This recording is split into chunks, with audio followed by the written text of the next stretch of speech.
Alright, welcome back sa video ito.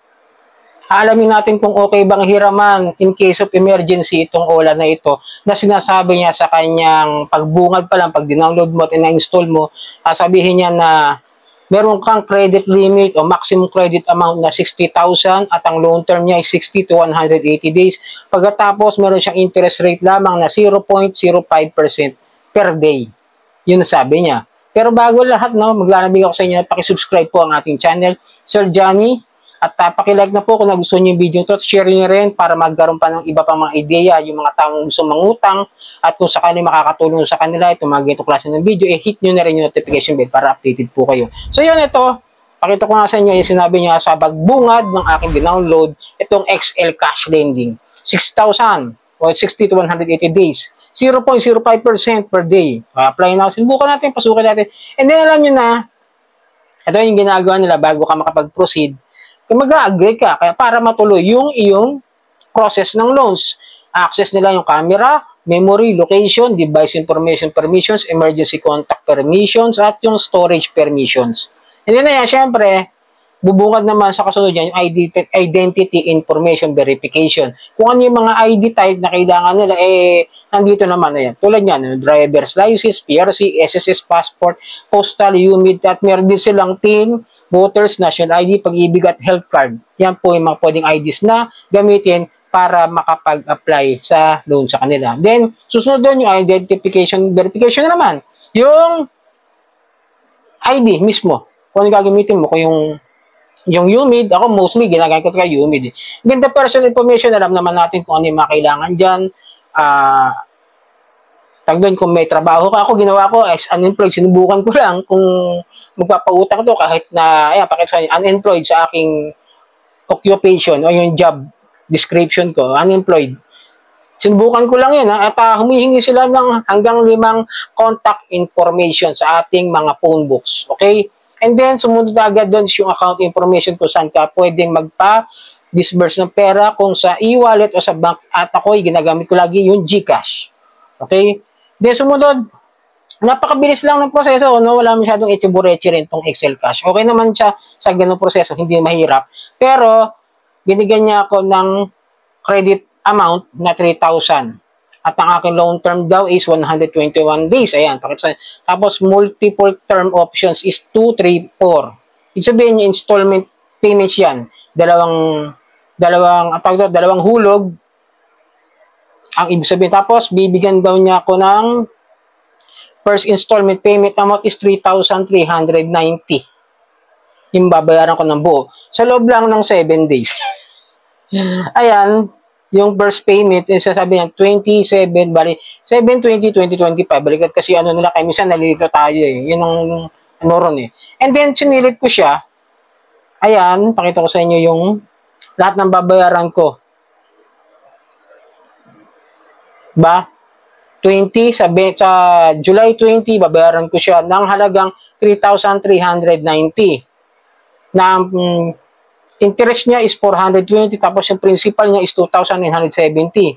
Parang medyo magulo, no? Parang tawag doon, medyo nag-mislead niya ako. Kaya medyo napaisip ko, tama ba to? Kasi for 7 days, automatic na 390 agad yung tubo niya. Parang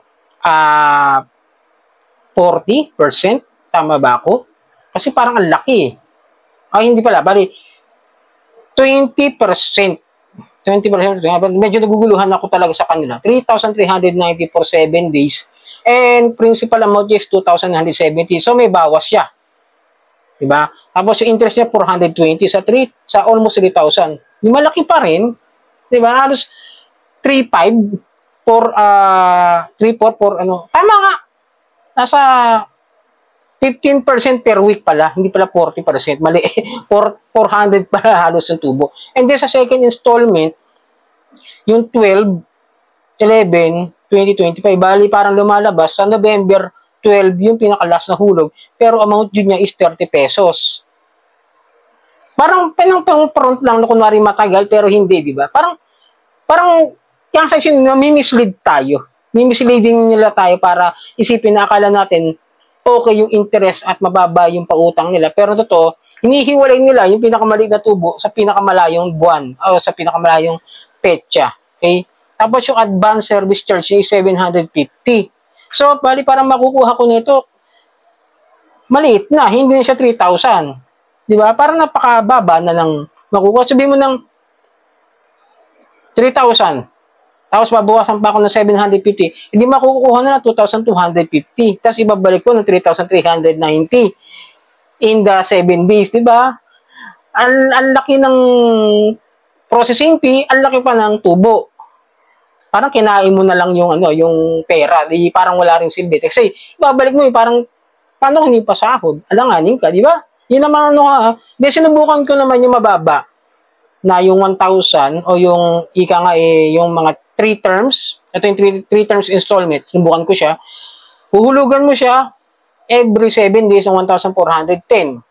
Tapos ang sunod nun is another 1,410 ng 27 ng July. Di ba? Medyo talagang 7 days na siya babayaran. Medyo mahirap pa rin, mabigat pa rin. Kaya sinubukan ko halos lahat yun. Tapos, ganun din. 30 pesos na. Parang hindi hiwalay lang nila. Tapos for 3 installment, hindi rin naman makakatulong ng ganoon para sa akin kung malaki pa rin yung babayaran mo. Lalo kung medyo magipit-gipit ka. Diba? Mahihirapan kang bayaran. Then, ito na under review, sinubukan ko siya sa 3,000. Dahil nga sinubukan ko yung 3 payments, yung 3 loan terms. Kasi hindi ko kaya yung 2 terms na kasi biglaan eh. Susubukan ko sana din. Pero ayaw niya. Nag-under review. Ang tagal, medyo umabot din ako ng halos kalahating oras o 1 oras. Tapos pinakita niya na, ayun reject. Your loan has been, your result has been, reject. Parang gano'n siya. Meron kasi nakasulat dito your loan result has been released. Pero, yun nga lang, rejected ako after that hour. Sinubukan ko pa, sumubok ulit ako ng ibang loan amount, pero hanggang reject na po inaabot ko nun. Pero, para sa akin, hindi siya maganda for me. Hindi ko siya may recommend kasi nga medyo mabigat yung kanyang 2 terms, 2 terms loan payment. Hindi okay. Mas okay pa rin yung ibang OLA na sasabihin ko ka-like. Mas okay pa nga si Casialo for 1 month eh. Pero kung ito, medyo tagilid sa malaking halaga, alanganing bayaran para sa akin. So, mag-ingat na lang kayo, mag-isip muna kayo, take a loan at your own risk. Yun ang mapapayo ko. So, sana nakatulong ang video ito. Muli, maglalabing ako sa inyo na paki-subscribe po ang aking channel, Sir Johnny, at paki-like na rin po, share, at hit nyo yung notification bell para updated po kayo sa mga honest OLA reviews.